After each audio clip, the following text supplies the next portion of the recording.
Hey folks, it's Danny Davis here with David Dew. So David, how did you get into sports broadcasting? Yeah, it was something that I became passionate as a player, and doing the interviews and getting to meet the people around New York. It just brought something out of me that I wanted to continue, and I figured this is something that I can transition into while still having that love for the game and still being around it, but not having to have the physical side of it. So it really took over in the pros, and I ran with it. Okay, so when did you realize that you can actually go professional with it?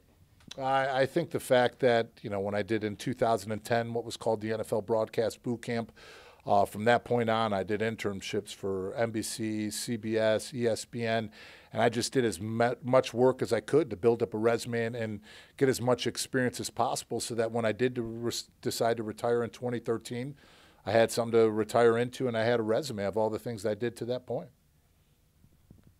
Okay, so what were your goals growing up? Like, were you expecting to become a football player or? Yeah, it's funny. I either wanted to be an FBI agent or an NFL football player.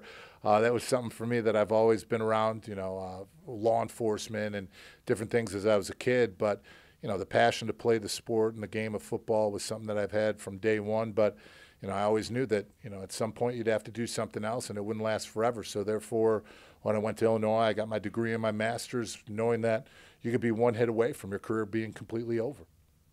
All right, that'll be it for today. So you're listening to Bruce Beck broadcasting sports broadcasting camp from Danny Davis.